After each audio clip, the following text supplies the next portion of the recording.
Hi everyone. So this is the correct video you should be watching. I kind of posted incorrectly on the other assignment because both of them were kind of similar but different with different questions. What route am I taking with my research paper? My novel is The Color Purple by Alice Walker.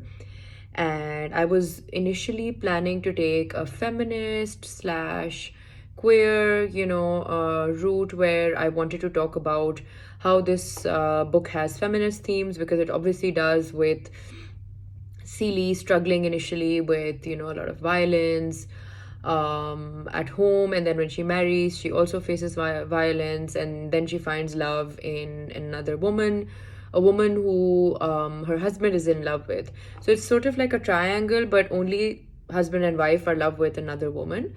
And I was going to talk about, how she takes control of her life and finally goes away with Shug Avery, starts reading her sister's letters. So I was going to take that route, but because this book is written in a letter format, and the book starts with Dear God and it goes up to, I think, a little more than the middle of the book, and it starts addressing to Nettie.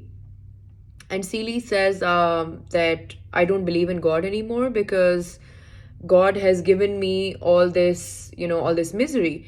And if God loved me, then I wouldn't have been so miserable in my life. And that's when Shug Avery tells her that, she does whatever she wants to do. And she believes that God loves her that way. Like, she doesn't have to sacrifice anything to be loved by God. She says that God will love her no matter what, and God will love her more when she's happy.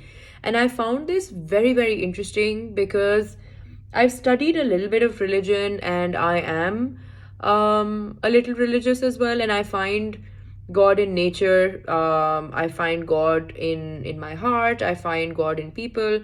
But mostly I find God up there in the sky. And it's been very interesting to me how people imagine God or an entity or some sort of energy or power, and people have different expressions of it. But again, my question to you guys would be that am I going to get lost in this? Is this a bad idea? Because feminism is still, there have already so many papers who've been, researchers who've written on The Color Purple, and a lot of papers on it. It's an easier access. I'll be able to find stuff.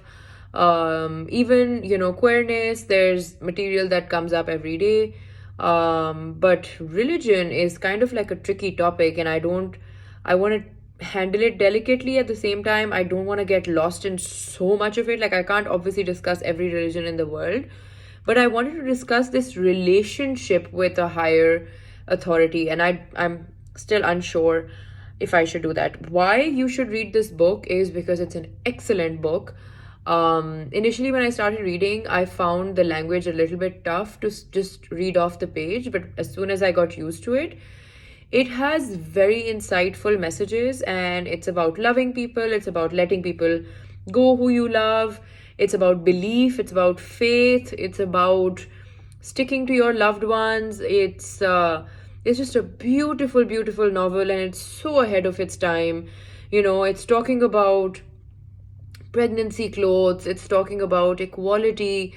Celie's son, who's been raised by Nettie, he wants to marry Tashi, and Tashi has these scars on her face, a tribute to her African origins. And she is shy of marrying, him, and she says that, you'll find somebody better and you'll go to America, and these scars are going to stay with me. And he goes ahead and gets those scars for himself so that they look similar. And I found it such a sweet idea.